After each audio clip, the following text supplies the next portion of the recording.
Salut c'est la fin, on se retrouve pour une nouvelle vidéo Lego. Aujourd'hui, magazine Lego Ninjago Dragon Rising du mois d'octobre 2025.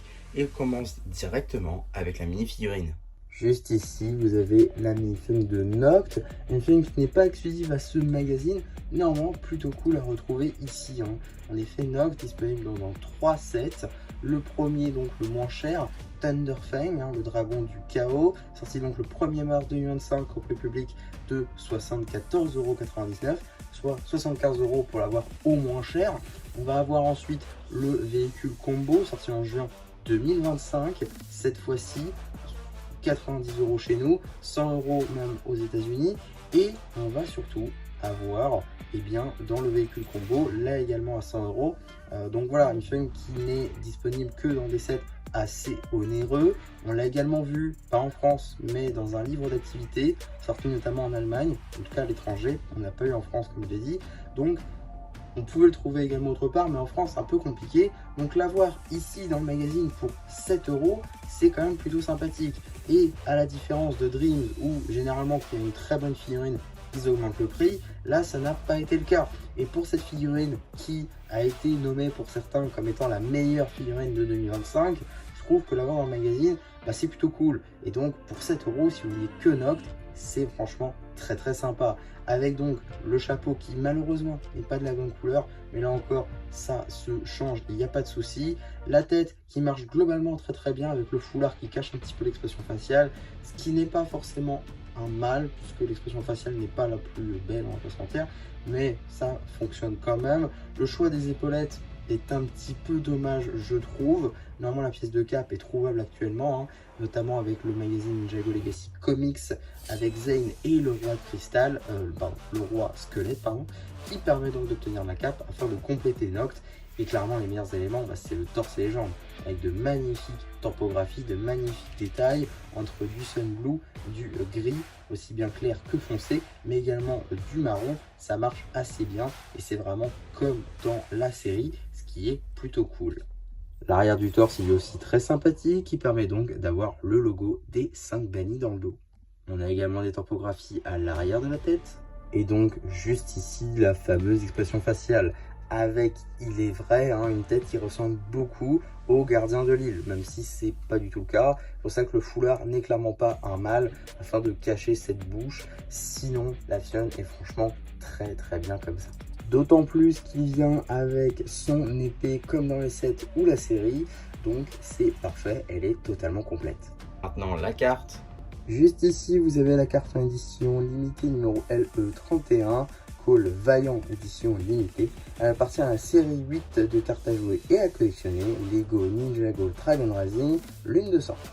Donc voilà, maintenant qu'on a fait le tour des diverses surprises, on va pouvoir très rapidement regarder le paper bag, plutôt sympa, avec une image à l'échelle de notre mini-figurine, son nom évidemment, une illustration, le logo, l'âge qui est évidemment subjectif, une échelle, ainsi que juste ici le petit numéro d'item qui permettra de le rajouter à votre collection Brickset ou tout simplement d'obtenir les instructions sur le site de Blue Ocean.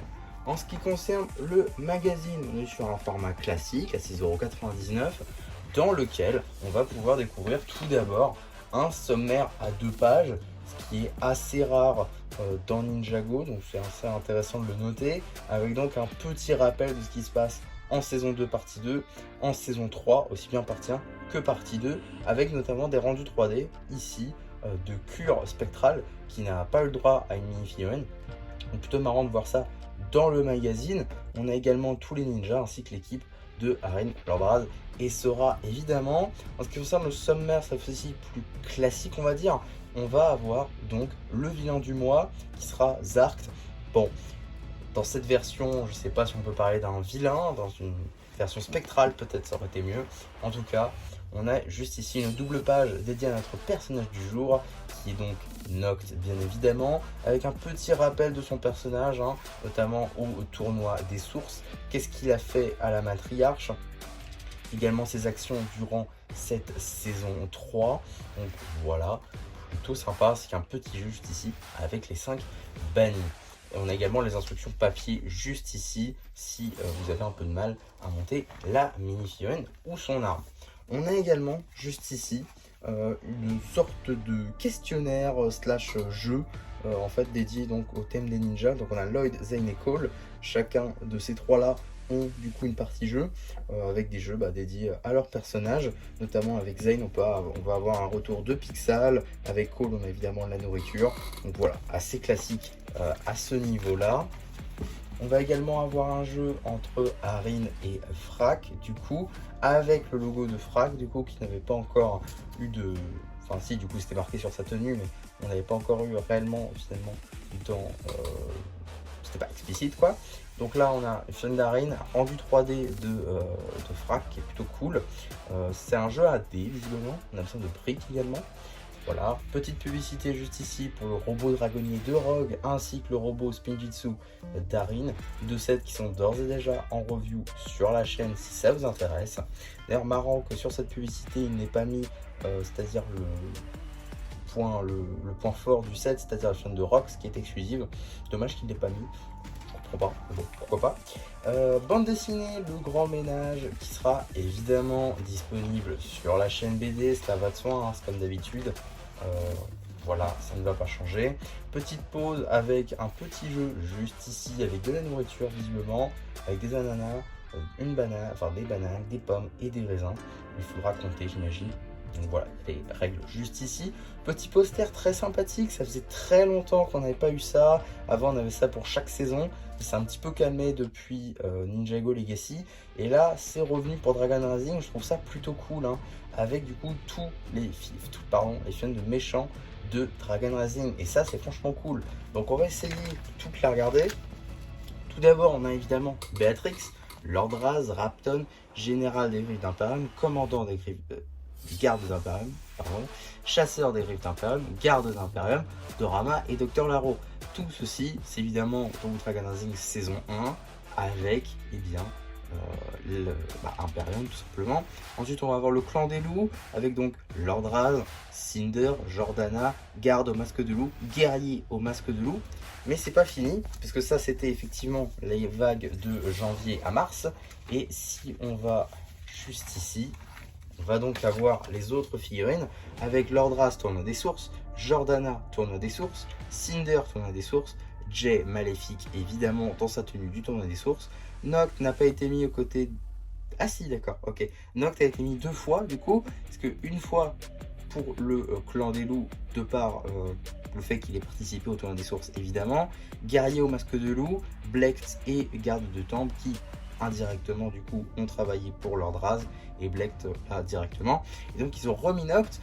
Les 5 bannis, donc Zark, Drix, Cure et Rox, Guerrier draconique, Éclaireur draconique, Lord Raz, Arin, Rogue, Éclaireur draconique spectral, Guerrier draconique spectral et Tyr.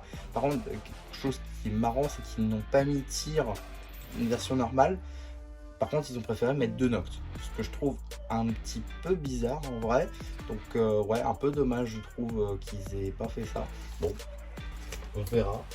Peut-être s'il y a une réédition, même si je pense pas. Je pense pas qu'ils vont rééditer le même poster, ça m'étonnerait.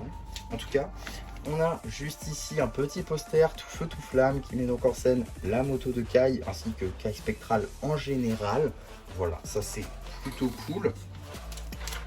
On va également avoir une page dédiée juste ici à l'abonnement, donc 7 numéros pour 47,50 € qui compte évidemment le magazine Dragon Rising classique ainsi que Ninjago Legacy.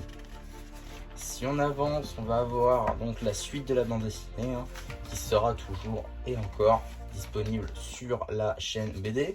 Fin de la bande dessinée. Petit rappel du personnage de Jay dans Dragon Rising, ça c'est plutôt cool, hein, avec du coup un Jay pendant la fusion, qui va donc arriver à l'administration, qui va ensuite rencontrer Lord Raz afin de participer au tournoi des sources. Même tournoi des sources où du coup il va chasser toute sa bonté et donc devenir, eh bien, utiliser le spin destructeur. Il va donc devenir Rogue, un chasseur de primes. Puis il va revenir au monastère afin d'aider les ninjas durant cette partie 2. Donc je ne vais pas plus expliquer. On a également juste ici un petit jeu où c'est le seul à arborer deux étiquettes avec deux lettres différentes, R et J, pour ces deux identités qui sont évidemment Rogue et Jay. Il n'y a pas de mystère là-dessus. On a également deux publicités juste ici même un peu plus, techniquement 3, 4, hein, maintenant j'en vois, avec ici tout d'abord une publicité pour le robot Titan de Jay, hein, qui n'est plus en rayon d'ailleurs, donc voilà, en tout cas il y a la référence. On a également donc la chaîne de Jay, qui est disponible aussi bien dans eh bien, l'arène du Tournoi des Sources, ou encore le magazine de mars 2025, mais également donc la chaîne de Rogue juste ici, disponible dans le Bounty, ou encore dans le Draconian Storm Village. Et juste ici, donc, on va avoir le robot dragonnier de Rogue avec la référence, évidemment. On a ensuite une petite page dédiée, donc ici à la partie 2, plutôt à qu'est-ce qui se passe dans cette partie 2, avec donc un petit rappel bref de Thunderfang, donc son retour, hein, qui est introduit ici, et donc les Draconiques spectraux qui vont commencer à transformer tous les gens en zombies, juste ici, comme c'est montré avec ce rendu 3D de pilote numéro 7, juste ici, en version zombifiée, pardon. C'est plutôt sympa, je trouve, comme rendu. Dommage qu'on n'ait pas eu ce genre de mission, ça aurait pu être plutôt sympa. On a également un dernier jeu, cette fois-ci avec les ninjas qui doivent se rendre jusqu'au Temple Bounty, qui est donc juste ici, passer par de multiples choses, en passant notamment par la poupée de Dorama, ou encore Tyr des Draconiques spectraux.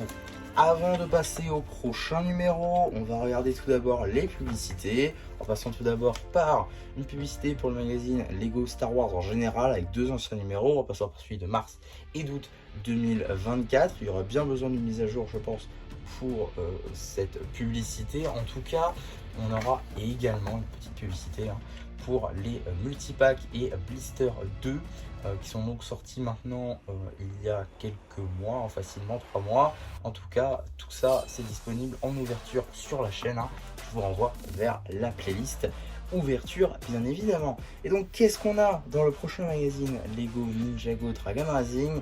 Si vous traînez sur les réseaux, vous l'avez sans doute déjà vu. Nous allons donc avoir un Kai spectral.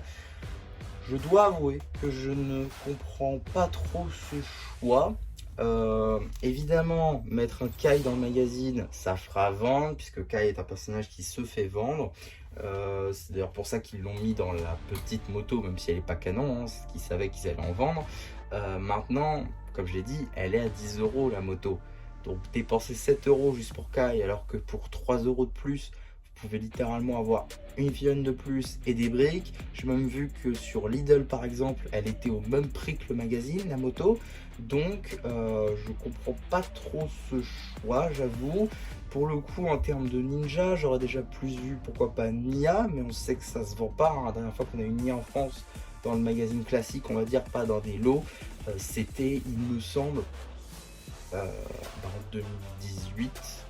Donc ouais, ça commence à faire longtemps qu'on n'a pas eu Nia dans le magazine, hein. À l'étranger, ils l'ont eu beaucoup de fois. Ils ont eu sa version saison 11, sa version saison 15 et également sa version Climber. Donc ouais, pourquoi pas avoir sa version spectrale, mais on sait que ça n'arrivera pas. Donc je comprends pas pourquoi mettre Kai. Lloyd peut-être aurait pu être un peu plus sympa, parce que le moins cher c'est 45 € et beaucoup de personnes ne veulent pas acheter Round 2 de par le fait que le set soit raté pour certains. Donc ça aurait été un peu plus logique, je pense. Même pourquoi pas du call, on sait que ça va arriver, hein, le call ça va arriver juste après celui-ci, normalement, si on ne skip pas de magazine. En tout cas voilà, bon, c'est pas le meilleur magazine du siècle, mais pour ceux qui n'auraient toujours pas Kai, déjà je ne vous comprends pas, mais si c'est le cas, ou si vous vouliez de nouveau un Kai, pour le coup peut être le cas, eh bien ce magazine sera parfait pour vous. En tout cas, voilà ce que j'avais à dire sur ce magazine. Globalement, avoir Noct dans le magazine, ça reste quand même assez cool, hein. C'est pas donné pour tout le monde. La figurine est des sets assez onéreux, notamment Thunderfang qui est à 75 €, c'est le set le moins cher. Donc l'avoir dans le magazine, c'est quand même plutôt cool. Et cette figurine est souvent revenue comme étant la meilleure de 2025, donc l'avoir dans le magazine, c'est quand même un bon point, je trouve. En tout cas, voilà pour cette vidéo. J'espère en tout cas qu'elle vous aura plu. Surtout, n'hésitez pas à me le dire en commentaire. N'hésitez pas non plus à liker la vidéo, à vous abonner, à partager. Et voilà, bah, du coup, c'est déjà plus qui vous dit bye bye.